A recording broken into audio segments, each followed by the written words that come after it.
الحمد لله نحمده ونستعينه ونستهديه ونؤمن به ونتوكل عليه ونعوذ بالله من شرور أنفسنا ومن سيئات أعمالنا من يهده الله فلا مضل له ومن يضلله فلا هادي له ونشهد أن لا إله إلا الله وحده لا شريك له ونشهد أن سيدنا ومولانا محمدًا عبده ورسوله صلى الله تعالى عليه وعلى آله وصحبه أجمعين. أعوذ بالله من الشيطان الرجيم. بسم الله الرحمن الرحيم. إن الله يحب المتقين.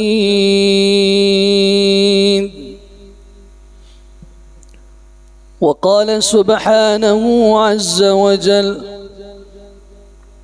وأقسطوا إن الله يحب المقسطين.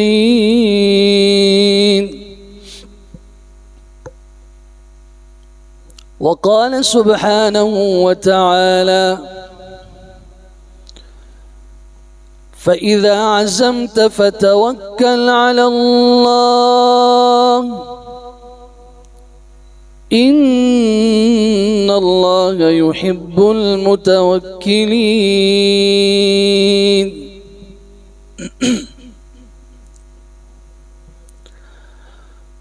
وعن أبي هريرة رضي الله تعالى عنه قال: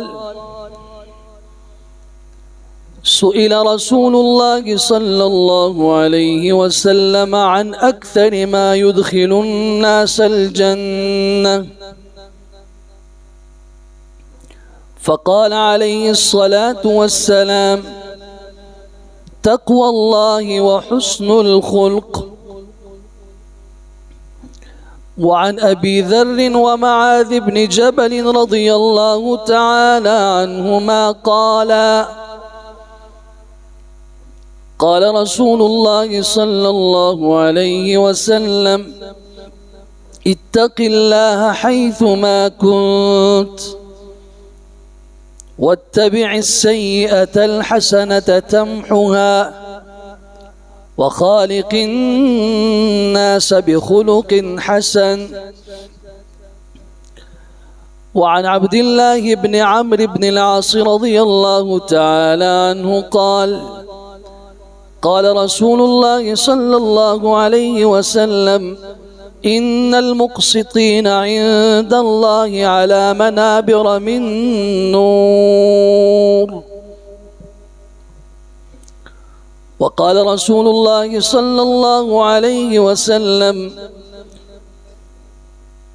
لو أنكم كنتم توكلون على الله حق التوكل لرزقتم كما ترزق الطيور تغدو خماصا وتروح بطانا، أو كما قال رسول الله صلى الله عليه وسلم: صدق الله وصدق رسوله المصطفى صلى الله عليه وسلم، ونحن على ذلك لمن الشاهدين والشاكرين، والحمد لله رب العالمين.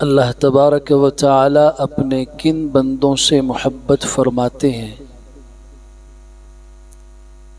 آج تیسرا جمعہ ہے اور آج مزید ان چند خوش نصیب لوگوں کا تذکرہ کروں گا قرآن و سنت کی روشنی میں، جن کے ساتھ اللہ تعالی محبت فرماتے ہیں۔ چنانچہ ان خوش نصیب بندوں میں سے ایک طبقہ وہ ہے جنہیں متقی اور پرہیزگار کہا جاتا ہے۔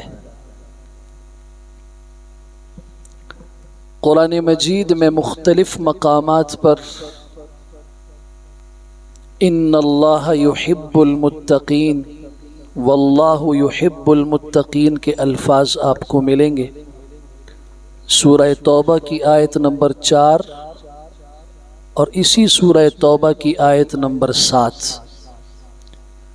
ان اللہ یحب المتقین، اللہ تعالی متقین سے محبت فرماتے ہیں، پرہیزگار سے اللہ محبت فرماتے ہیں۔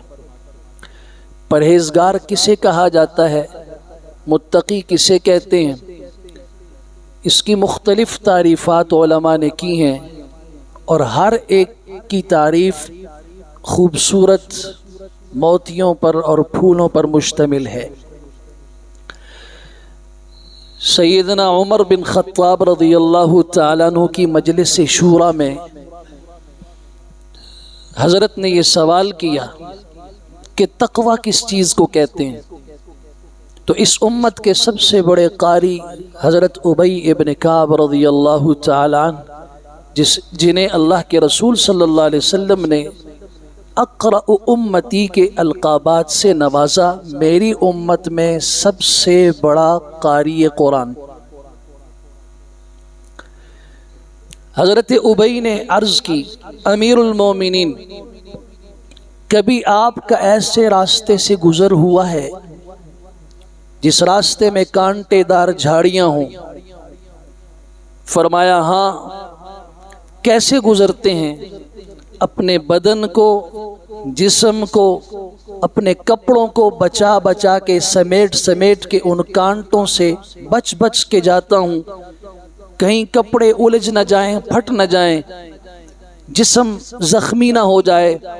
فرمایا امیر المومنین، تقوی اسی چیز کا نام ہے کہ دنیا میں ہر طرف گناہوں کے کانٹے پھیلے ہوئے ہیں، دنیا میں ہر طرف زہریلے پودے گناہوں کے موجود ہیں، ان کانٹے دار گناہوں کے بیچ میں اپنے دامن کو، اپنے جسم کو، اپنے بدن کو بچا بچا کے چلنے کا نام تقوی ہے۔ کتنی خوبصورت تعریف فرمائی، کتنی جامع تعریف فرمائی۔ حضرت عبداللہ ابن عمر رضی اللہ تعالیٰ انہی کے صاحبزادے ہیں، حضرت عمر بن خطاب رضی اللہ تعالیٰ عنہ کے، اور بیٹا بھی اللہ نے ایسا عظیم دیا، پوری دنیا اس پر متفق ہے کہ صحابہ کرام کے زمانے میں مدینہ منورہ میں 7 بڑے صحابہ جنہیں فقہاء 7 کہا جاتا ہے، ان میں ایک حضرت عبداللہ ابن عمر رضی اللہ تعالیٰ عنہ بھی تھے۔ حضرت فرماتے ہیں تقوی کسے کہتے ہیں؟ اللہ تظنن انک خیر من احد۔ تقوی اس چیز کا نام ہے کہ تم اپنے آپ کو کسی سے بھی بہتر نہ سمجھو۔ اگر تمہارے دل میں یہ خیال پیدا ہو جائے میں فلاں سے بہتر ہوں، فرمایا کہ تقوی تمہارے دل میں موجود نہیں ہے۔ خود امام الانبیاء صلی اللہ علیہ وسلم مسجد نبوی میں موجود ہیں، ایک شخص کا تذکرہ ہوا کہ فلاں شخص تہجد گزار ہے، نمازی ہے، روزے بھی رکھتا ہے، بڑا نیک آدمی ہے، صدقے کرنے والا ہے۔ اتنے میں وہ شخص مسجد میں داخل ہوا، آپ علیہ السلام نے فرمایا اس کے سر کے اوپر شیطان ہے۔ وہ گیا نماز میں کھڑا ہو گیا. آپ علیہ الصلاۃ والسلام نے فرمایا اس کے ساتھ اس کے سر پہ شیطان ہے. صحابہ کرام بھی متعجب. آپ کے دل میں بھی تعجب پیدا ہوا یا نہیں ہوا کہ جنہیں عام لوگ نہیں، صحابہ کرام جیسی مقدس اور پاکیزہ ہستیاں کہتی ہیں کہ نیک آدمی ہے، صوم و صلات کا پابند ہے، تہجد پڑھنے والا ہے، نیک آدمی ہے، آپ علیہ السلام ایسا فرما دیں. پریشان ہوئے سب. جب وہ نماز سے فارغ ہوا آپ علیہ السلام نے بولا کہ اس سے پوچھا یہ بتاؤ ابھی جب تم مسجد میں داخل ہو رہے تھے تمہارے دل میں یہ خیال پیدا ہوا یا نہیں کہ میں سب سے بہتر ہوں، مجھ سے اس دنیا میں کوئی بہتر نہیں ہے؟ اس نے کہا ہاں اللہ کی قسم میرے دل میں یہ خیال پیدا ہوا تھا. اللہ تظنن انک خیر من احد، یہ تقوی کی تعریف کی ہے سیدنا عبداللہ ابن عمر رضی اللہ تعالیٰ عنہما نے. ایک اور خوبصورت اور جامع تعریف امیر المومنین باب العلم، علم کے دروازے، داماد رسول صلی اللہ علیہ وسلم سیدنا علی المرتضی رضی اللہ تعالیٰ نے تقوی کی تعریف فرمائی. بڑی خوبصورت اور جامع تعریف ہے، ایک ایک جملہ آب زر کے ساتھ لکھنے کے قابل ہے. فرمایا تقوی کس کو کہتے ہیں؟ الخوف عن الجلیل، بزرگی والی ذات، عظمت والی ذات، اللہ کی ذات کا خوف دل میں ہو. والعمل بالتنزیل، قرآن مجید پر عمل ہو. والرضا بالقلیل، اور اللہ نے جو تھوڑا کچھ دیا ہے اس پہ راضی ہو، خوش ہو. والاستعداد لیوم الرحیل، اور جو رحلت کا کوچ کرنے کا، دنیا سے جانے کا، سفر کا دن ہے اس کی استعداد اور اس کی تیاری ہو. تقوی اس چیز کا نام ہے. اللہ کا خوف، قرآن پہ عمل، اللہ نے جو قسمت میں لکھا، تھوڑا لکھا زیادہ، اس پہ راضی ہو اور اپنی موت کی فکر رکھے اور اپنے موت کے دن کی تیاری میں رہے. یہ تقوی ہے. اور جسے یہ تقوی نصیب ہو گیا، قرآن اعلان کرتا ہے ان اللہ یحب المتقین، میں اللہ عرش کا رب، کائنات کا رب، خالق آسمان و زمین اور تمام مخلوقات کا خالق و مالک، میں اعلان کرتا ہوں اس بندے سے میں محبت کرتا ہوں. یاد رکھیے تقوی صرف آخرت میں کام نہیں آتا، دنیا کے معاملات بھی تقوی سے جڑے ہوئے ہیں. اگر ایک شخص چاہتا ہے اللہ اس سے محبت کرے تو قرآن نے کہا تقوی اختیار کرو، اللہ تم سے محبت کرے گا. ان اللہ یحب المتقین، اللہ تقوی والوں سے محبت کرتا ہے. اگر میرے دل میں یہ خیال ہے اللہ مجھ پہ اپنی رحمت کا نزول فرما، اللہ اپنی رحمت مجھے شامل حال فرما. مجھے قرآن مجید کہتا ہے سورہ انعام آیت 155 پڑھیے، قرآن کہتا ہے فَاتَّبِعُوهُ وَاتَّقُوا لَعَلَّكُمْ تُرْحَمُونَ، تقوی اختیار کرو تمہارے اوپر رحم کیا جائے گا. اگر تم اللہ کی رحمت کے طلبگار ہو تب بھی تقوی کی طرف آؤ. اگر تم چاہتے ہو اللہ کی نصرت، اللہ کی مدد ہمیشہ زندگی کے ہر موڑ پہ ساتھ رہے، میں کبھی تنہا نہ ہوں، اللہ کی مدد اور نصرت میرے ساتھ رہے، قرآن کہتا ہے ان اللہ مع الذین اتقوا والذین هم محسنون، اللہ ان لوگوں کے ساتھ ہے، اللہ کی مدد ان لوگوں کے ساتھ ہے، اللہ کی نصرت ان لوگوں کے ساتھ ہے جو لوگ اللہ سے ڈرنے والے ہیں، جو صاحب تقوی ہیں، جن میں صفت احسان ہے. سورۃ نحل کی یہ آخری آیت 128 ہے غالباً، آپ دیکھیے وہاں پر ان اللہ مع الذین اتقوا. اگر آپ چاہتے ہیں آپ دنیا اور آخرت میں امن سے رہیں، سکون سے رہیں، کوئی خوف ڈر آپ کے دل میں نہ ہو، نہ اس دنیا میں کوئی ڈر ہو، اور سب سے بڑا جو ڈر کا دن ہے جسے قرآن نے کہا ہے الفزع الاکبر، بڑی گھبراہٹ والا دن، بڑے خوف والا دن، اس خوف کا عالم یہ ہے کہ ایک ماں اپنے بچے سے محبت کرتی ہے، لیکن جس دن قیامت قائم ہوگی دودھ پلانے والی ماں اپنے چھوٹے دودھ پیتے ہوئے بچے کو بھی بھول جائے گی۔ یا ایھا الناس اتقوا ربکم ان زلزلۃ الساعۃ شیء عظیم یوم ترونها تذہل کل مرضعۃ عما ارضعت۔ ہر دودھ پلانے والی ماں، خواہ وہ انسان ہے یا جانوروں میں سے ہے، جو بھی دودھ پلانے والی ماں ہے وہ شفقت والی، مہربانی والی، جس کی ممتا اور محبت اور پیار کی مثالیں دنیا دیتی ہے، تذہل کل مرضعۃ عما ارضعت، اپنے دودھ پیتے بچے کو بھول جائے گی۔ خوف کا یہ عالم ہوگا۔ وَتَضَعُ كُلُّ ذَاتِ حَمْلٍ حَمْلَهَا، ہر حاملہ اپنا حمل جن لے گی اس ڈر کی وجہ سے، خوف کی وجہ سے۔ اس خوف جسے قرآن نے الفزع الاکبر کہا، جس کے اندر، جس کے دل میں تقوی ہے، پرہیزگاری ہے، اس شخص کو اللہ تعالیٰ آج دنیا میں بھی خوف سے امن عطا فرمائیں گے۔ اللہ تعالیٰ اس دن کے خوف سے بھی فَمَنِ اتَّقَى وَأَصْلَحَ فَلَا خَوْفٌ عَلَيْهِمْ وَلَا هُمْ يَحْزَنُونَ، جس نے تقوی اختیار کیا، اپنے عمل کو درست کیا، عمل کی اصلاح کی، ایسے لوگوں پر فَلَا خَوْفٌ عَلَيْهِمْ وَلَا هُمْ يَحْزَنُونَ، کسی چیز کا کوئی ڈر نہیں ہوگا، کوئی غم نہیں ہوگا۔ اگر کوئی چاہتا ہے میرا دل روشن ہو جائے، اللہ میرے دل کو روشن فرمائے، ایمان سے دل روشن ہوتا ہے، دل میں نور پیدا ہوتا ہے۔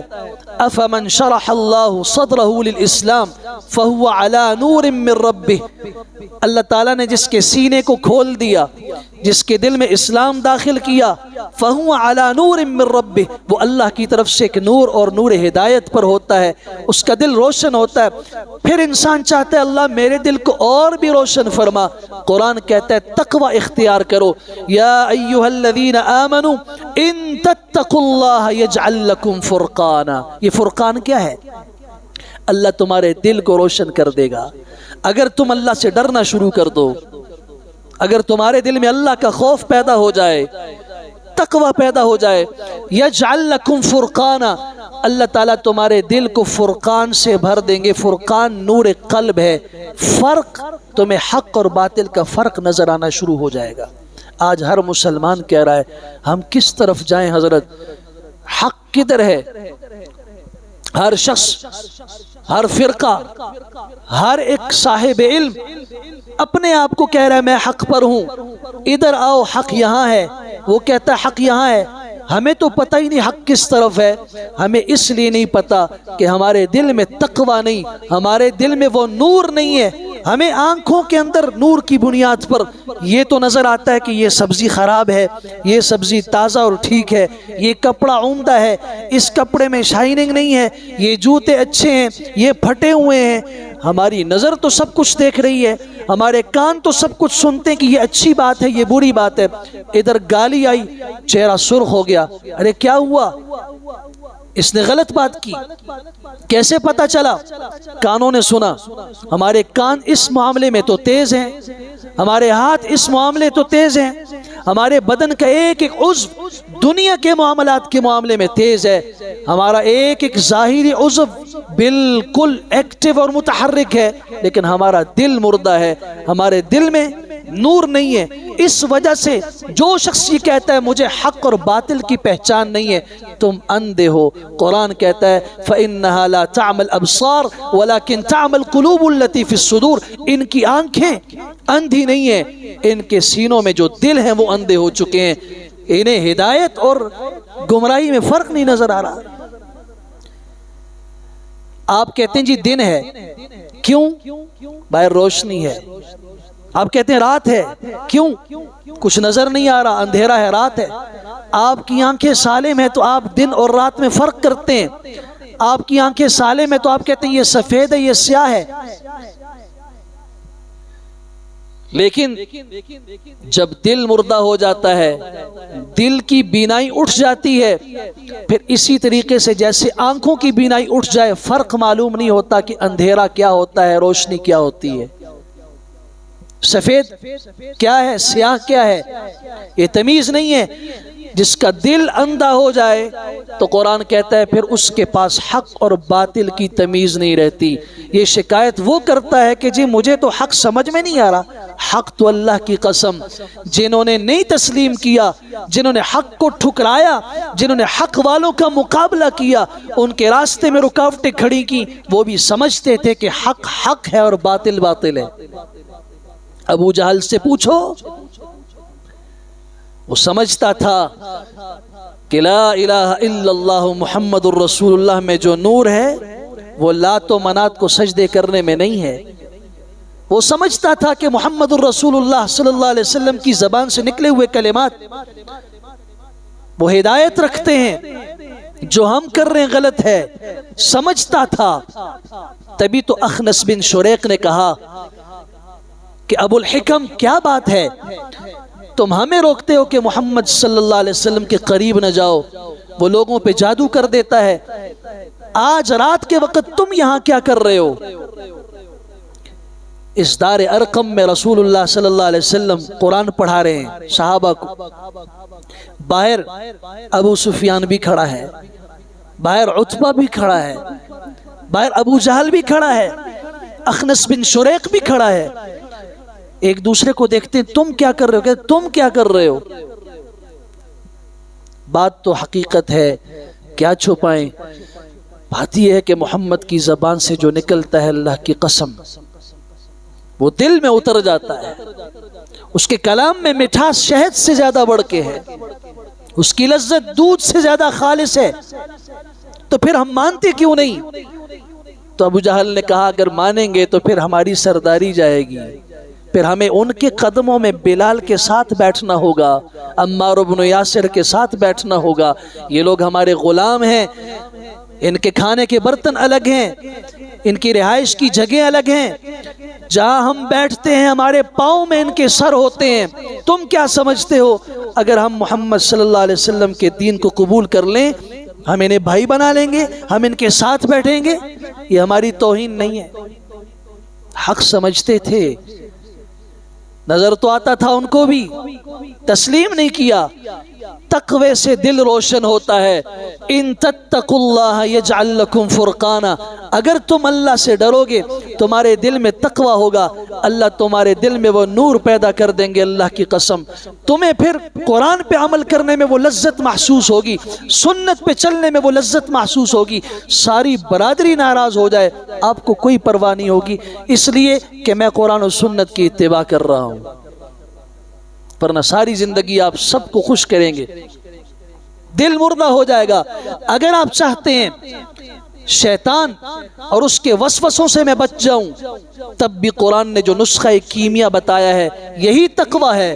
ان الذین اتقوا اذا مسهم طائف من الشیطان تذکروا فاذا هم مبصرون، جب شیطان آتا ہے وسوسہ ڈالتا ہے، گمراہ کرنے کی کوشش کرتا ہے، جن لوگوں کے دل میں تقوی ہو ان کا دل روشن ہوتا ہے، تقوی کی بدولت اللہ تعالیٰ انہیں بیداری عطا فرماتے ہیں۔ تذکروا، وہ چوکنے ہو جاتے ہیں، ہوشیار ہو جاتے ہیں۔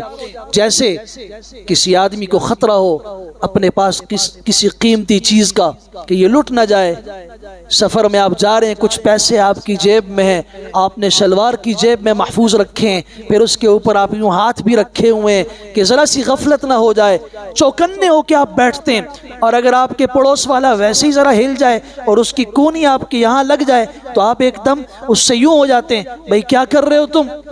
چوکنا اس کو کہتے ہیں۔ جیسے رات کو چوکیدار سیٹیاں بجاتا ہے، یہ معاملہ ہوتا ہے جس کا دل روشن ہو، جس کے دل میں تقوی ہو۔ قرآن کہتے ہیں ان الذین اتقوا، جن کے دل میں تقوی ہے، اذا مسهم طائف من الشیطان، شیطان کی ایک جماعت آتی ہے اور شیطانوں کا گروہ آ کے اس کو گمراہ کرنے کی کوشش کرتا ہے، اس کے دل میں کوئی ایسی بات جو قرآن و سنت کے خلاف ہو وہ اسے دین سے دور کرنے کی کوشش کرتا ہے، وسوسہ ڈالتا ہے۔ قرآن کہتے ہیں تذکروا، تقوی سے دل روشن ہے نا تو وہ ایک دم چوکنے ہو جاتے ہیں۔ فَإِذَا هُمْ مُبْصِرُونَ، اللہ ان کے دل کی بصیرت کو کھول دیتا ہے، وہ شیطان کے نرغے سے محفوظ رہ جاتے ہیں، شیطان ان کا کچھ نہیں بگاڑ سکتا۔ اگر آپ چاہتے ہیں اللہ مجھے اجر عظیم عطا فرمائے، اتنا اجر عطا فرمائے کہ فرشتے اس کے لکھنے سے تھک جائیں، جسے اللہ اجر عظیم فرمائے۔ وہ اللہ جو ہماری ساری کائنات کو بنا کے کہتا ہے کہ یہ مچھر کے پر کے برابر بھی نہیں ہے، وہ اللہ جب اتنی بڑی کائنات کو کہے مچھر کے پر کے برابر نہیں، وہ اللہ جب کہے کہ اجر عظیم دیتا ہوں، تو پھر بھی تقوی اختیار کرنا ہوگا۔ وَمَن يَتَّقِ اللَّهَ يُكَفِّرْ عَنْهُ سَيِّئَاتِهِ وَيُعْظِمْ لَهُ أَجْرًا، جس کے دل میں تقوی ہوگا، جو اللہ سے ڈر کے زندگی گزارے گا، اللہ اس کے گناہ بھی ختم کر دے گا، وَيُعْظِمْ لَهُ أَجْرًا، اللہ اس کا اجر بھی بڑھا دے گا۔ اگر کوئی چاہتا ہے میرے رزق میں وسعت پیدا ہو، میرا رزق تنگ ہے، میری ضروریات پوری نہیں ہو رہی، آج کل ہر مسلمان اور ہمارے ملک کا ہر فرد غریب طبقہ چیخ رہا ہے۔ اللہ اکبر، اللہ ہمیں اپنا قبلہ درست کرنے کی توفیق عنایت فرمائے۔ قبلہ درست کرنا اس لیے کہہ رہا ہوں کہ میری مثلاً اگر 40 سالہ زندگی ہے تو میری زبان بھی یہی کہتی ہے اور میرے کان بھی یہی سنتے ہیں، فلاں حکمران آیا حالات ٹھیک ہو گئے، فلاں گیا حالات بگڑ گئے، فلاں آ رہا ہے حالات ٹھیک ہو جائیں گے، فلاں رہے تو پھر مزید ٹھیک ہوں گے، بس یہ ٹھیک ہو جائیں گے، ہو گئے، گئے خراب ہو گئے، خراب ہو جائیں گے، میں ہماری ساری زندگی گزر جاتی ہے۔ کبھی غور کیا آپ نے؟ تو ملک کی فکر چھوڑو، دنیا کی فکر چھوڑو کہ باقی کیا ہو رہا ہے، تم اپنی فکر کرو کہ تمہارا حال کیا ہو رہا ہے اس وقت، تم کس حال میں ہو۔ قرآن مجید نے کہا کہ رزق کی تنگی، اللہ تعالیٰ اس سے ہر مسلمان کی حفاظت فرمائے۔ کیوں؟ اس لیے کہ جب رزق تنگ ہوتا ہے تو بسا اوقات انسان تنگ دستی کی وجہ سے کفر بھی اختیار کر لیتا ہے۔ رسول اللہ صلی اللہ علیہ وسلم نے فرمایا تھا،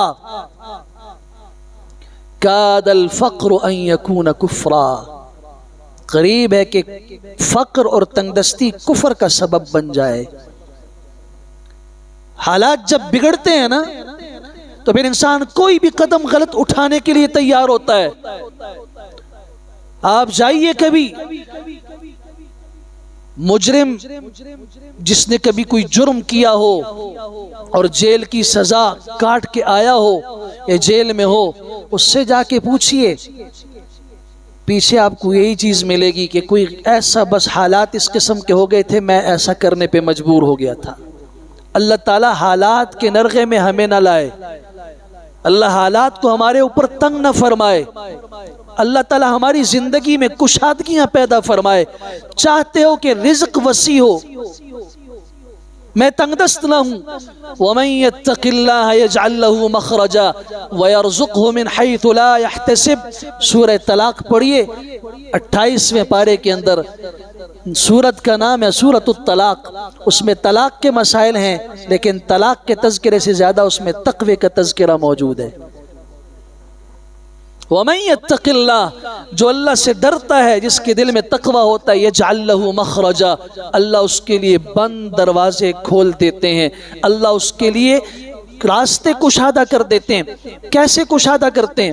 عوف بن مالک اشجعی رضی اللہ تعالیٰ صحابی رسول ہیں، ان کا بیٹا نوجوان مشرکین کے قبضے میں چلا گیا، انہوں نے بیڑیوں میں کس دیا، پاؤں میں بیڑیاں، ہاتھ میں زنجیریں ڈال کے باندھ دیا، اور ماں باپ کی طرف پیغام بھیجا اتنا فدیہ دو تو بیٹے کو رہا کریں گے۔ ماں باپ نے اپنے پاس مال دیکھا، بیٹی کی رہائی کا انتظام نہیں۔ اللہ اکبر، صحابہ کرام جیسا ایمان اللہ کی قسم دھرتی پہ کسی کا نہیں ہو سکتا۔ ایسے چنیدہ لوگ اللہ نے اپنے حبیب کی مجلس کے لیے اور ساتھ کے لیے چنے تھے، صحبت کے لیے، کہ آپ سوچ نہیں سکتے۔ حالات آئے فوراً امام الانبیاء صلی اللہ علیہ وسلم کی خدمت میں آ گئے۔ اللہ کے رسول صلی اللہ علیہ وسلم، آپ تو جانتے ہیں نوجوان بیٹا ہے، مشرکین کفار کی قید میں ہے، مطالبہ کر رہے ہیں مال اور فدیے کا، پاس حالات نہیں ہیں، کیا کریں؟ ماں رو رہی ہے اس کی، اور میری بھی نیند رات کی اڑ چکی ہے۔ آپ سوچ سکتے ہیں کہ بیٹا جوان ہو اور وہ دشمن کے نرغے میں چلا جائے، ان کی قید میں ہو تو کیا ہوتا ہے؟ آپ علیہ السلام نے علاج تجویز فرمایا۔ آسانی چاہتے ہو نا، بند راستے کھولنا چاہتے ہو نا، آپ نے نہیں فرمایا فلاں پہ۔ اللہ اکبر! آج اپنا رونا رو رہا ہوں، میں اپنا رونا رو رہا ہوں۔ میرے حالات درست ہوں تو میری نظر فوراً جاتی ہے، میرے اوپر پریشانی آ گئی، کسی دنیا کے منصب کے کسی آدمی کو دیکھو، کسی ناظم کو تلاش کرو، اس سے تعلق بناؤ، یا کسی وڈیرے آدمی کو ڈھونڈو، کسی سردار کے پاس جاؤ، کسی پولیس افسر کو ڈھونڈو، کوئی تعلق والا آدمی ڈھونڈو۔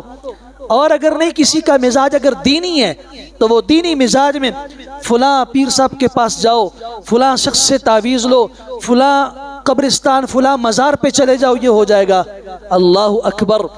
یہاں بیٹا قید ہے۔ حضور اقدس صلی اللہ علیہ وسلم کے پاس آئے، کیا کروں؟ آپ نے پہلا جو لفظ ارشاد فرمایا، اتق اللہ، اللہ سے ڈرو، اللہ سے ڈرو۔ اور پھر فرمایا خود بھی اور بیٹے تک بھی پیغام پہنچاؤ، اور بیوی سے بھی کہو کثرت کے ساتھ لا حول ولا قوت الا باللہ العلی العظیم پڑھو، اللہ تعالیٰ آسانی کا معاملہ فرمائے گا۔ بیوی نے بھی لا حول ولا قوت الا باللہ شروع کر دیا، خاوند نے بھی شروع کر دیا، بیٹے تک پیغام پہنچا۔ چند دن نہیں گزرے، بیٹا آ گیا، دروازے پہ دستک ہوئی، باپ نے دروازہ کھولا۔ بیٹا ہے وہ بیٹا جو کفار اور مشرکین کی قید میں تھا، جس کے ہاتھ پاؤں بندھے ہوئے تھے، اور ساتھ 50 اونٹوں کی قطار بھی موجود ہے۔ فرمایا کیسے آنا ہوا؟ یہ اونٹ کس کے لے آئے؟ کہا انہوں نے مجھے باندھ رکھا تھا، اور پھر میرے اوپر نگرانی کے لیے لوگ مقرر کر دیے گئے تھے۔ پتہ نہیں کیا ہوا، پتہ نہیں کیا ہوا، اچانک میری نگرانی کرنے والے غافل ہو گئے اور میں بھاگا۔ راستے میں مجھے اسی قوم کا جنہوں نے مجھے قید کیا تھا اونٹ ملا، اس پہ بیٹھا، آگے مزید اونٹ ملے، 7 اونٹوں کی لائن لی آ گیا۔ فرمایا حضور صلی اللہ علیہ وسلم سے پوچھتے ہیں کہ یہ اونٹ ہمارے لیے جائز ہے یا نہیں؟ پوچھا، آپ نے فرمایا بالکل تمہارے لیے جائز ہیں، یہ تمہارا بیٹا بھی تمہیں مبارک ہو، اور اللہ نے اونٹ بھی کفار کی طرف سے، مشرکین کی طرف سے تمہیں غنیمت کے طور پہ دے دی، تمہارے لیے جائز اور حلال ہے۔ اتق اللہ، اللہ سے ڈرو، اللہ بند راستے کھولے گا۔ یہ جو مساجد ہیں، یہ جو اللہ کے گھر ہیں، ان کو سجدوں سے آباد کرو۔ کبھی حالات تنگ ہو، اللہ کی قسم، کوئی دروازہ کھٹکھٹانے سے کچھ نہیں ہوگا۔ دروازہ اگر کھٹکھٹاؤ گے تو وہ ایک ہی دروازہ تھا جو آدم علیہ السلام کا دروازہ تھا، جس پر 40 سال تک رو کے اللہ نے ان کی بھی دعا وہی قبول کی۔ آپ مجھے بتاؤ نا، نوح علیہ السلام نے کس کے دروازے کو کھٹکھٹایا تھا؟ ان سے بڑا کوئی پیر تھا؟ ان سے بڑا کوئی آدمی تھا؟ کیا کہا تھا؟ اے اللہ مجھے نجات عطا فرما اور میری اس قوم کو تباہ و برباد فرما۔ آپ حضرت موسیٰ علیہ السلام کو دیکھیے، ایک ایک پیغمبر کو دیکھیے، اتق اللہ ومن یتق اللہ یجعل له مخرجا، جو اللہ سے ڈرے گا اللہ بند راستہ کھول دے گا، وَيَرْزُقْهُ مِنْ حَيْثُ لَا يَحْتَسِبْ، اللہ رزق بھی وہاں سے دے گا جہاں سے اس کو گمان بھی نہیں ہوگا۔ مالک ابن عوف کو رزق ملا نہیں ملا؟ کہاں سے ملا؟ 50 اونٹ ملے، توقع میں تھا؟ توقع میں تو یہ بات بھی نہیں تھی کہ بیٹا زندہ سلامت واپس آئے گا یا نہیں آئے گا۔ یہ تقوی کی برکت ہے۔ وَلَوْ أَنَّ أَهْلَ الْكِتَابِ آمَنُوا وَاتَّقَوْا لَفَتَحْنَا عَلَيْهِمْ بَرَكَاتٍ مِّنَ السَّمَاءِ وَالْأَرْضِ، اگر وہ یہود و نصارہ اس کتاب پر عمل کرتے اور تقوی اختیار کرتے، ایمان کی دولت سے سرفراز ہوتے، تو اللہ تعالیٰ فرماتے ہم آسمان و زمین کی برکتوں کے دروازے کھول دیتے۔ یہ معاملہ اللہ کا ہمارے ساتھ بھی ہے۔ آپ تقوی اختیار کیجئے، وَمَن يَتَّقِ اللَّهَ يَجْعَل لَّهُ مِنْ أَمْرِهِ يُسْرًا۔ حالات تنگ ہو گئے، معاملات تنگ ہو گئے، آسانی کا راستہ ایک ہی ہے۔ قرآن کہتا ہے وَمَن يَتَّقِ اللَّهَ، جو اللہ سے ڈرا، جس نے تقوی اختیار کیا، يَجْعَل لَّهُ مِنْ أَمْرِهِ يُسْرًا، اللہ اس کے معاملے کو آسان کر دے گا۔ آج ہر ایک رو رہا ہے کہ فلاں نے جادو کر دیا، فلاں عورت نے جادو کروا دیا، وہ خالہ آتی ہیں اس نے یہ کر دیا، وہ نانی آتی انہوں نے یہ کر دیا۔ دشمن کے شر سے ہر آدمی پریشان ہے، وہ دشمن نظر آ رہا ہو انسانی شکل میں تب بھی، انسانوں میں چھپا ہوا دشمن ہو تب بھی، وہ اگر شیطان کی صورت میں ہو تب بھی، جنات کی صورت میں ہو تب بھی، جادو اور کوئی بھی شر ہو، اللہ کی قسم قرآن کریم کہتا ہے تم تقوی اختیار کرو، ان سارے شرور سے اللہ تمہیں محفوظ رکھے گا۔ ان تصبروا وتتقوا لا يضركم كيدهم شيئا، ان کی تدبیریں تمہیں ذرا بھی نقصان نہیں پہنچا سکتی۔ ہوگا کیا؟ صرف تم نے صبر کرنا ہے، تم نے تقوی اختیار کرنا ہے۔ حضرت یوسف علیہ السلام 40 سال تک دور رہے ابا سے، کتنے ہی ظلم ان پہ ہوئے، کوئی جرم نہیں، باپ سے دور کر دیا گیا، جیل میں ڈال دیا گیا، کیا جرم تھا؟ آج بھائی سامنے کھڑے ہیں، انہیں نہیں پتا، اور آج رحم کی بھیک مانگ رہے ہیں اور کھانے کی بھیک مانگ رہے ہیں۔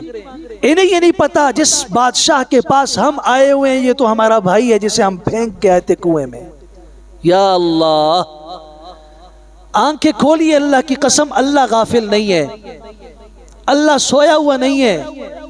لا تأخذہ سنۃ ولا نوم، وہ غافل نہیں ہے، وہ اونگ میں نہیں ہے، ہم غافل ہیں، ہم نے اس کے در کو چھوڑ دیا ہے۔ وہ محسن کے احسان کو نہیں بھولتا۔ 40 سال کا عرصہ گزر چکا، آپ ہمارے اوپر احسان کر دیجئے، بھوک ہے، فقر ہے، والد بوڑھے ہیں، کچھ کھانے پینے کی دیجئے۔ آنکھوں میں آنسو آ گئے جب ابا کا سنا، فرمایا هل علمتم ما فعلتم بیوسف واخیہ اذ انتم جاہلون، جب تم نادان تھے تمہیں پتہ نہیں تھا، تم بے وقوف تھے، تم نے یوسف کے ساتھ جو کیا تمہیں پتہ ہے؟ 40 سال کے بعد یوسف کا تذکرہ یہ کون کر رہا ہے؟ اسے یوسف کا کیا پتا؟ ذرا غور کیا تو بھائی کی شکل پہچان لیتا ہے آدمی، دیکھا غور کیا، اس کی باتیں ایسی لگ رہی ہیں جیسے کوئی جانا پہچانا ہو۔ اِنَّكَ لَأَنْتَ يُوسُف، آپ یوسف ہیں؟ قال انا یوسف وهذا اخی قد من اللہ علینا۔ اگلا جو جملہ عرض کرنا چاہتا ہوں، انه من يتقي ويصبر، جس شخص نے تقوی اختیار کیا، جو اللہ سے ڈرا، جس نے صبر کیا، جلدی نہیں۔ اسلام میں دین کے معاملے میں خوب جانچا جاتا ہے، امتحانات آتے ہیں۔ هنالك ابتلي المؤمنون وزلزلوا زلزالا شدیدا، یہاں تو ایک رات دعا ہوئی اور صبح جناب امام غزالی بننا چاہتے ہیں، ہم جنید بغدادی بننا چاہتے ہیں، او جی میں تو دعائیں کر رہا ہوں، دعائیں اللہ نہیں سن رہا۔ کتنا عرصہ ہوا؟ کل ہی تو سنگ الوظیفہ کی ہدایت کوئی پتہ نہیں چلا۔ پھر ہمارے جو حضرات ہیں وہ بھی کیا کہتے ہیں، آپ جاؤ یہ وظیفہ دیتا ہوں، دوسرے دن آ کے بتا دینا۔ اللہ کے بندو صبر کرو، ایسا کون سا وظیفہ آ گیا؟ وہ نبی ہیں، یعقوب علیہ السلام نبی ہیں، بیٹا یوسف بھی مستقبل کا نبی ہے۔ 40 سال تک باپ بھی رو رہا ہے، کیا بیٹے کو اپنے ماں باپ نہیں یاد آتے ہوں گے؟ وہ اگر بادشاہ بھی بن گیا اسے ماں باپ کا خیال نہیں تھا۔ ایک دن میں نتیجہ مانگتے ہیں ہم لوگ۔ انہو من یتقی، حضرت نے بتایا بھی، ہاں اللہ احسان ضرور کرتا ہے، لیکن اس کے لیے پہلی شرط یہ ہے کہ تقوی اختیار کرنا ہوگا، قدم قدم پہ اللہ سے ڈرنا ہوگا، وَيَصْبِرْ، اور تھوڑا صبر بھی کرنا ہوگا، تب نتیجہ انشاءاللہ موافق نکلے گا۔ ان اکرمکم عند اللہ اتقاکم، اگر عزت چاہتے ہو نا تو عزت بھی اللہ نے تقوی میں رکھی ہے۔ اگر تم چاہتے ہو کہ تمہارے آخرت کا توشہ تمہارے پاس ہو، وَتَزَوَّدُوا فَإِنَّ خَيْرَ الزَّادِ التَّقْوَى، تو آخرت کا بہترین توشہ بھی تقوی ہے۔ اگر چاہتے ہو کہ بہترین لباس عزت کا پہنوں، وَلِبَاسُ التَّقْوَى ذَلِكَ خَيْرٌ، تو تقوی کا لباس سب سے بہترین لباس ہے۔ یہ کیا لباس ہے؟ اس نے تو میرے اوپر صرف اتنا احسان کیا ہے کہ میری شرمگاہ کو، میرے بدن کو چھپایا ہے اس نے، میرے عیبوں کو تو نہیں چھپایا اس نے، میرا بدن چھپا ہوا اس کے پیچھے۔ اصل جو عیب ہیں وہ ختم ہوں گے، وہ تقوی کے لباس سے ختم ہوں گے۔ ایک انسان کا ظاہری لباس ہے جو اس کے بدن کو چھپاتا ہے، ایک انسان کا روحانی لباس ہے جو اس کی روح کے لیے ڈھانپنے کا ذریعہ بنتا ہے، وہ تقوی ہے۔ روح کے لیے بھی غذا کی ضرورت ہے، روح کے لیے بھی لباس کی ضرورت ہے۔ وَلِبَاسُ التَّقْوَى ذَلِكَ خَيْرٌ، اگر چاہتے ہیں آپ اللہ کے محبوب بنیں، وَأَقْسِطُوا إِنَّ اللَّهَ يُحِبُّ الْمُقْسِطِينَ، سورہ حجرات کی آیت 9 پڑھیے۔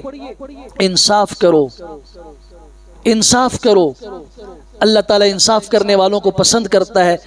یاد رکھیے، ظلم کر کے اگر ہم کہیں بیوی کے ساتھ ظلم کیا، بچے کے ساتھ ظلم کیا، اور اولاد کے ساتھ سب سے بڑا ظلم میں عرض کر رہا ہوں، اولاد کے ساتھ سب سے بڑا ظلم حضور اقدس صلی اللہ علیہ وسلم کے زمانے سے لے کے آج تک اور قیامت تک سب سے بڑا ظلم یہ ہے کہ اس کو دنیا کی سب چیزیں سمجھا دو اور اس کو دین نہ سمجھاؤ، اس کو اللہ کا خوف، اللہ کا تعارف نہ کرواؤ، اس کو اپنے پیغمبر کا تعارف نہ کرواؤ، اسے دین نہ سمجھاؤ۔ اس سے بڑا ظلم کوئی نہیں ہے۔ آپ جیسے باپ کے ہوتے ہوئے بھی وہ بچہ یتیم ہے۔ یہ تو پتہ کل قیامت کے دن چلے گا کہ کون سے بچے یتیم تھے اور کون سے بچے جن کے سروں پہ باپ کی شفقت تھی اور باپ تھا۔ وہ کون سا باپ ہے جو اپنے اولاد کی دین کی فکر نہیں کرتا؟ یہ کیا سمجھ رہا ہے، اور اولاد کیا سمجھ رہی ہے کہ ہمارے والد صاحب، ہمارا ان کا دست شفقت ہمارے سروں پر ہے۔ کون سے شفقت کا سر ہے؟ کون سا ان کا دست شفقت آپ کے سر پہ ہے؟ وہ دست ظلم آپ کے سر کے اوپر ہے۔ اور یہ باپ بھی سمجھے، اولاد کے ساتھ سب سے بہترین احسان یہ ہے انہیں اللہ کا تعارف کرواؤ، دین کرواؤ، دین سمجھاؤ۔ تبھی آپ جب یہاں سے جائیں گے نا، آپ کی آنکھ بند ہوگی تو اس کے بعد حضور اقدس صلی اللہ علیہ وسلم نے فرمایا دفتر بند کر دیا جائے گا اس کے اعمال کا۔ 3 چیزیں ہیں جو اس کو ملتی رہیں گی، ان میں سے ایک ہے ولد صالح یدعو لہ، وہ نیک بیٹا ہے جو باپ کے لیے دعا کرتا ہے۔ میں تحدیث بن نعمت کے طور پہ کہتا ہوں، ممبر پہ بیٹھا ہوں، جس ممبر کی نسبت اللہ کے رسول صلی اللہ علیہ وسلم کی مسجد کے ممبر کے ساتھ ہے، اس کی ایک شاخ ہے، اللہ کے گھر میں ہوں۔ اللہ کی قسم میں سمجھتا ہوں کہ مجھ پر سب سے بڑا احسان میرے رب کا ایمان کی صورت میں ہے، اور میرے والد کا، میری والدہ کا سب سے بڑا احسان مجھ پر یہ ہے کہ انہوں نے میری دینی تربیت میں مجھے صرف کیا اور نکالا۔ اور میں کہا کرتا ہوں، مجھے وہ وقت یاد ہے جب میں کراچی کے سفر پہ نکل رہا تھا تو والدہ نے ہاتھ نہیں ملایا جاتے وقت۔ والد صاحب رحمہ اللہ کہنے لگے کیسی ماں ہو تم، بچہ جا رہا ہے تم اس سے مل نہیں رہی۔ تو میں نے دیکھا ان کی آنکھوں میں آنسو تھے، وہ پیچھے ہٹی، انہوں نے کہا کہ اگر اس وقت میں ملوں گی، ہاتھ ملاؤں گی، تو میرے آنسوؤں کو دیکھ کے شاید یہ پھر وہاں مجھے ہی یاد کرتا رہے اور اسے گھر یاد آئے، اس لیے میں نے اپنے ہاتھ کو پیچھے کر لیا۔ اس وقت تو مجھے یہ بات بڑی سخت چبھی، لیکن آج جا کے سمجھ میں آئی کہ یہاں ماؤں کی قربانیاں ہوتی ہیں، ماں باپ کی قربانیاں ہوتی ہیں، تب جا کے انہیں پھل ملتا ہے۔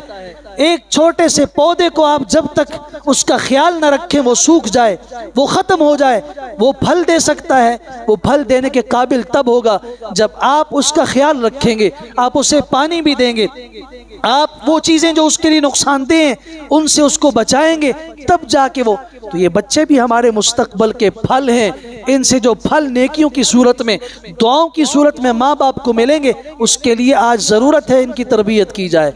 یہ اولاد کے ساتھ سب سے بڑا انصاف ہے، اور ایسا منصف باپ اور ایسے انصاف کرنے والے لوگ، رسول اکرم صلی اللہ علیہ وسلم نے فرمایا، صحیح مسلم کی حدیث ہے، سنن نسائی میں بھی ہے، حضرت عبداللہ ابن عمرو بن عاص رضی اللہ عنہ راوی ہیں، آپ علیہ السلام نے فرمایا ان المقسطین علی منابر من نور، قیامت کے دن جنت میں اللہ کے دائیں طرف، اور پھر آپ علیہ السلام نے فرمایا اللہ کے دونوں طرف دائیں طرف ہیں، ہمارے لیے یہ طرف دائیں یہ بایاں نہیں، اللہ کا ہر طرف دایاں ہے۔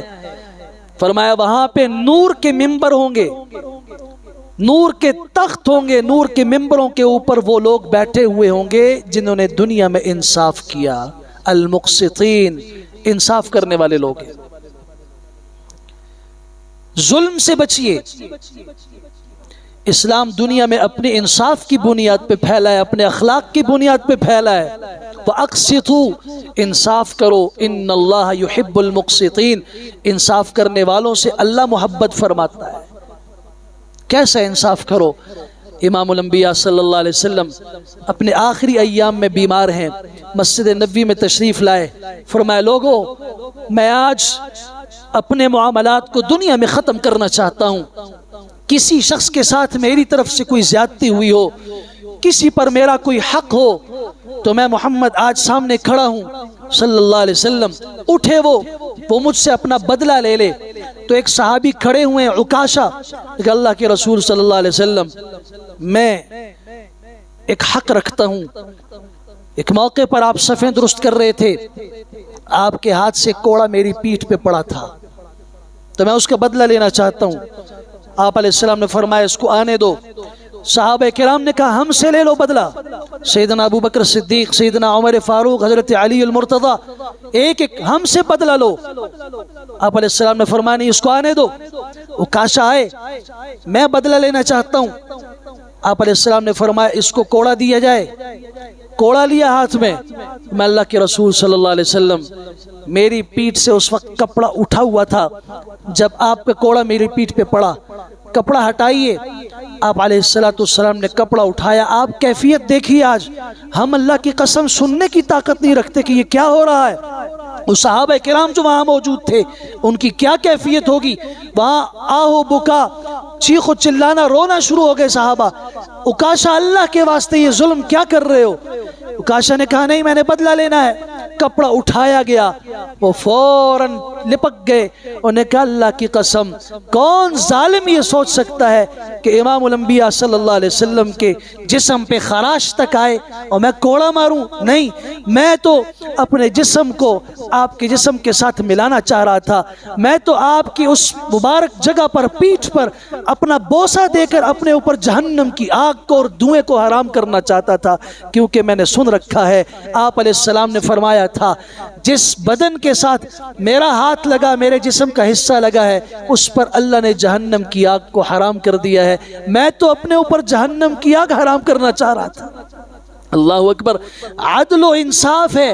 اب فرمانے آ جاؤ، فاطمہ مخزومیہ کا ہاتھ کٹا، چوری ثابت ہوئی، اس سے پہلے قوم کے لوگ آئے، اسامہ بن زید کو جو آپ علیہ السلام کے منہ بولے بیٹے حضرت زید بن حارثہ کے بیٹے تھے، اور آپ علیہ السلام کے کندھوں پر حضرت حسن اور حسین رضوان اللہ تعالی عنہما کی طرح انہوں نے سواریاں کی تھیں، بڑے محبوب تھے، ان کو سفارش کے لیے بھیجا۔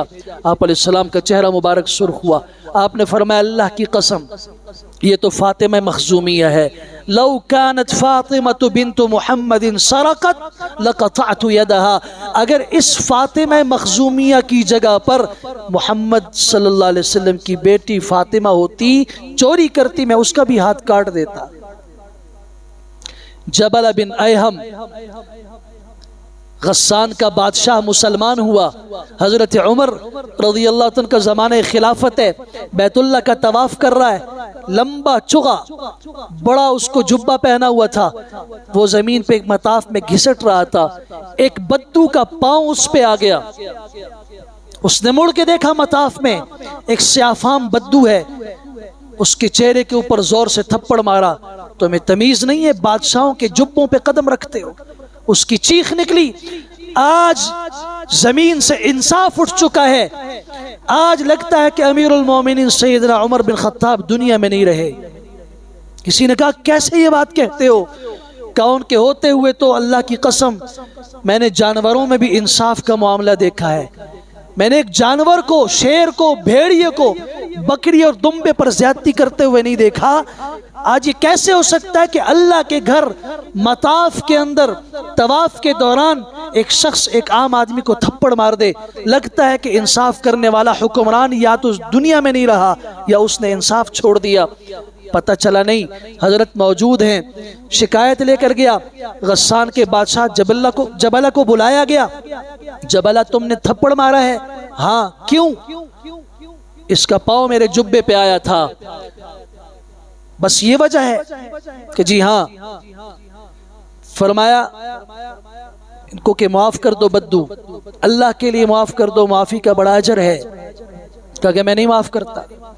پھر قصاص کے لیے اور بدلے کے لیے تیار ہو جاؤ۔ اس نے کہا میں غسان کا بادشاہ ہوں، بادشاہ، میری وجہ سے آپ مجھ سے بدلہ لیں گے ایک عام بدو کے لیے؟ فرمایا اسلام کے اندر بادشاہوں کو نہیں دیکھا جاتا، اسلام میں مساوات اور انسانیت کے حقوق برابر ہیں۔ تم نے ظلم کیا، زیادتی کی، اس کا بدلہ دینا ہوگا۔ نہ مجھے مہلت دیجیے رات کو۔ کہا جی مہلت ہے۔ وہ بھاگ کے وہاں سے شام چلا گیا اور اسلام کو چھوڑ کے نصرانی بن گیا کہ میں ایسے مذہب کو قبول نہیں کرتا جس مذہب کے اندر سارے انسان ایک جیسے ہوں، ان کے حقوق برابر ہوں، وہاں بادشاہوں کو استثناء نہ ہو۔ یہ استثناء آج کل جو ہمارے ہاں بھی چلتا ہے، فلاں کو استثناء مل گیا، یہ ہمارے بڑوں کو جو استثناءات ملتے رہتے ہیں نا، یہ اسلامی عدالت نہیں ہے، اسلامی قانون نہیں ہے۔ ورنہ میں ہزاروں مثالیں اس کی دے سکتا ہوں۔ حضرت علی رضی اللہ تعالیٰ ایک یہودی کے مقابلے میں اپنے فرمائی تمہارے پاس زرہ میری ہے؟ اس نے کہا نہیں، یہ میری ہے۔ آپ نے عدالت میں جا کے کیس دائر کیا، قاضی شریح کی عدالت ہے، وہ تابعی ہیں۔ انہوں نے کہا امیر المومنین 2 گواہ پیش کیجئے۔ آپ نے فرمایا کہ میرے پاس 2 گواہ ہیں۔ ایک بیٹا لائے حضرت حسن کو رضی اللہ تعالیٰ، ایک اپنے غلام کو بلایا قمبر کو، یہ دونوں آئے۔ اللہ اکبر کبیرہ۔ میں آپ سے پوچھنا چاہتا ہوں، حضرت علی رضی اللہ تعالیٰ اگر ایک بات کا دعویٰ کریں، جھوٹا ہو سکتا ہے؟ یہودی کے خلاف جھوٹا ہو سکتا ہے؟ پھر ان کی گواہی میں حضرت حسن جیسے شخص جو جنتی جوانوں کے سردار، وہ جھوٹی گواہی دے سکتے ہیں؟ حضرت علی جھوٹا دعویٰ نہیں کر سکتے، اور پھر ان کے بیٹوں میں حضرت حسن اگر گواہ ہیں، جھوٹ نہیں بول سکتے۔ اسلام کا کچھ قانون اور ضابطہ ہے۔ حضرت قاضی شریح نے کہا امیر المومنین، آپ نے فرمایا امیر المومنین نہ کہو، اس وقت میں تمہارے سامنے مدعی کی حیثیت سے کھڑا ہوں، یہ تم جو لفظ بول رہے ہو اس سے میرا ادب جھلک رہا ہے، جب تک ہمارا معاملہ طے نہیں ہوا امیر المومنین نہ کہو۔ آپ کا جو بیٹا ہے حسن، اس کی گواہی باپ کے متعلق قبول نہیں ہے، گواہی رد ہے۔ تو آپ کے پاس صرف ایک گواہ باقی بچا، گواہی کا نصاب پورا نہیں۔ اس سے کہا قسم کھاتے ہو تم؟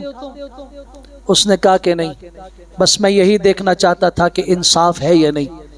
اللہ کی قسم، جس دین میں امیر المومنین خلیفہ وقت کو ایک عام آدمی کے لیے قاضی کے سامنے پیش ہونا پڑ جائے اور اس کے خلاف بات سنی جائے، تو کائنات میں اس سے سچا اور کوئی دین نہیں ہو سکتا۔ وہ مسلمان ہوا، اور مسلمان ہونے کے بعد حضرت علی رضی اللہ عنہ کی خدمت میں وہ زرہ پیش کی، یہ آپ ہی کی ہے۔ آپ نے فرمایا زرہ بھی تمہیں مبارک ہو، یہ گھوڑا بھی تمہیں ہدیے میں مبارک ہو، یہ تلوار بھی تمہیں ہدیے میں مبارک ہو۔ ہدیے دیے، جنگ صفین میں وہ حضرت کی طرف سے لڑتے ہوئے شہید ہوا۔ وَأَقْسِطُوا، انصاف کرو، کیوں؟ ان اللہ یحب المقسطین، اللہ تعالیٰ انصاف کرنے والوں کو پسند کرتے ہیں۔ اللہ تعالیٰ ہمیں وہ صفات عطا فرمائے جن صفات کی بنیاد پہ بندہ زمین پہ چلتا ہے اور عرش کا رب اس سے محبت کرتا ہے۔ وآخر دعوانا ان الحمد للہ رب العالمین۔